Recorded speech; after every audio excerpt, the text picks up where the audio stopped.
Donald Trump continues to make history, this time as the first US president former to have his mugshot taken. Joining me now is columnist Angela Mollard and New South Wales Liberal MP Kelly Sloan. Great to see you. Hello. And great to see you, Ange. Thank you for joining me. Hey. Now, Trump has been charged and released from a Georgia jail. It's over his fourth indictment. And incredible scenes today.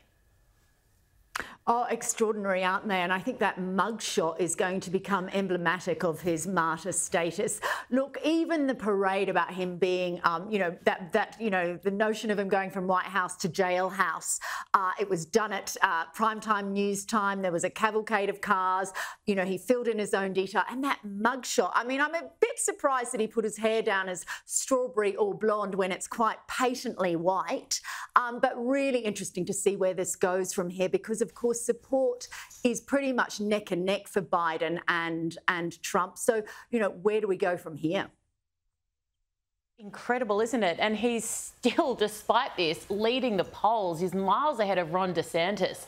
I'm blown away. I thought when Ron DeSantis threw his hat in the ring that he would just escalate completely. He's got charisma, he's good looking, his wife's gorgeous, he's conservative in the right ways, he's Trump without the baggage, but he has, Kelly, completely fallen flat. Yeah, he has. And look, the more Trump's charges stack up, the more his popularity seems to stack up as well. He is miles ahead in the polls. He didn't have to turn up to the debate.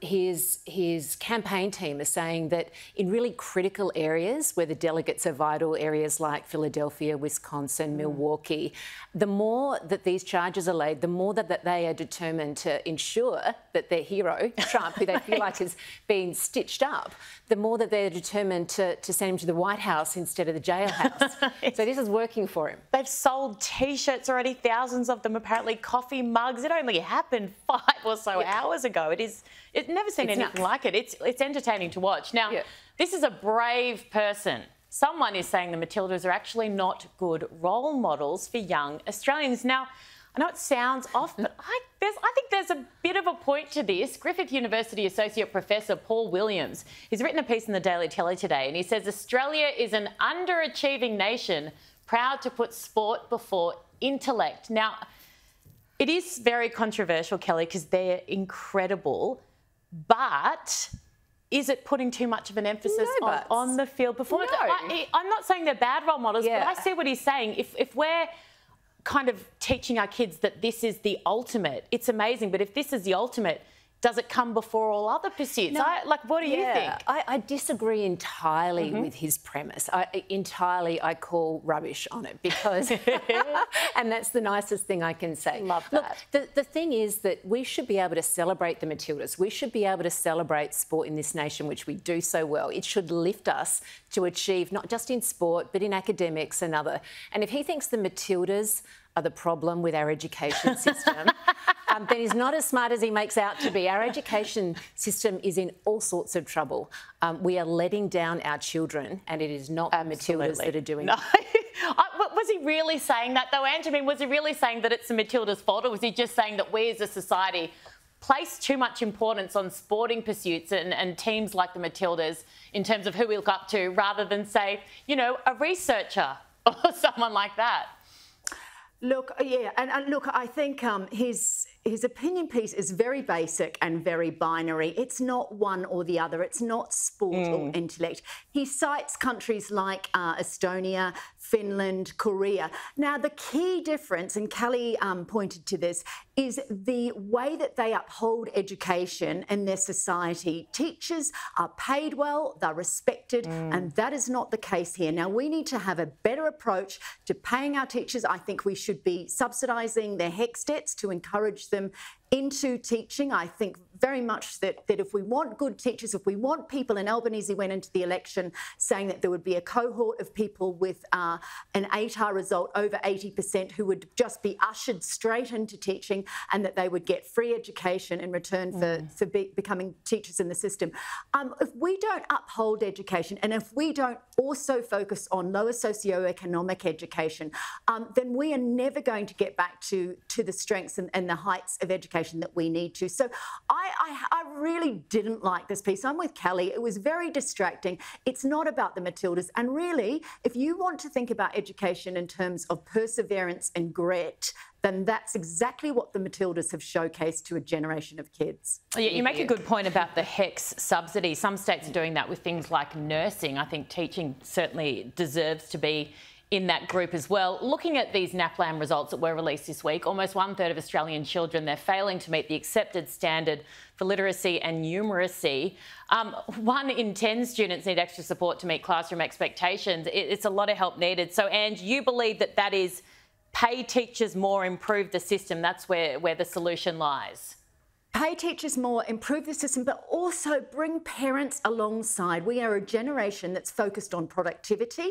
In those 0 to 5 age group, the early learning time, that's when those pathways are laid down for learning. So let's focus on that, what we can do better. And let's also look at issues such as, we were behind the 8 ball in terms of mobile phones in schools. A whole generation has gone through school, high school particularly, with mobile phones. And let's focus on bringing parents and teachers and the education department together to help them get their kids off gaming devices, get their kids off phones, and really re-energise learning and make it exciting. And I think take it back to basics as well, Kelly. We try and get too complex, we try and get too ethical, we try and look at so many other things. Just stick to the basics. Look, I couldn't agree more. And I do agree with Angela's point that teachers deserve to be paid more. Actually, sorry, before you continue, let's just remind people where you came from before you entered Parliament. Yeah, I've spent the last 8 years working in the education sector. Yes. Working with teachers every day, listening to their concerns, looking at the curriculum in depth. And what we do know is that although teachers, yes, they deserve to be paid more, throwing money at education historically just hasn't worked. We need to get back to the basics. It's been really encouraging to see teaching trends shift back to explicit teaching, back to the basics curriculum, to focusing on maths and focusing on literacy. That's what we need to do, and we need early intervention. And this was a coalition government in New South Wales approach last election, providing pre-K learning so that we lift all 4-year-olds to the same standard. Now, if every kid can start school with the same opportunity, we're going to see those results in a decade from now. But at the moment, we are failing the most vulnerable kids in Australia. It's a really good point. I've got a 5-year-old who starts school, big school as we call it, next year, and even going through kind of parent-teacher nights where we go and have a look at the school, and a lot of parents said, what if my child can't do this yet? What if my child can't do that yet? Some kids have been in preschool 4 days a week. Some kids haven't been to preschool at all. And that then impacts everyone's learning, doesn't it? If kids are rocking up not having any basic skills and the teacher is then having to help them and the other kids kind of get left behind a little bit. You're right, there's something to be said for having every child ready at that 4 or 5-year-old. And it's not about drilling the alphabet into them, not about teaching them to add up. It's about learning how to learn. And that's that play-based learning that's critical for 4-year-olds. Yeah. OK, Prince Harry, of course, it wouldn't be a panel without our lovely Prince Harry. He's announced that he'll be returning to the UK in September, and some are suggesting a peace talk could be held between King Charles, Prince William and Harry. But now it appears those talks could be off. Where are we up to with all of this? It's a very serious issue, Ellen. I'm not sure why you're laughing. And it's based on very credible intel from OK Magazine and something called The Beast that I haven't heard of. Look, I don't know what more to say about that. I think this needs big problem solvers. Shall we send it over to the royal correspondent, Ange, who does a lot of this stuff? What do you think? You're actually qualified to comment on this. Oh, look, this is not. I don't think this is going to happen. Yes, there's probably a relationship and there's probably emails happening between the King and his youngest son. I don't think William wants a bar of it at the moment. I mean, I can't read what the heir to the throne is thinking, but there is too much at risk at this stage for Harry, William and Charles to sit down together. There would have to be a signed non-disclosure agreement if they were to meet up. Look, the reason this has come to it's purely just timing. Harry is going to be in Dusseldorf for the Invictus Games.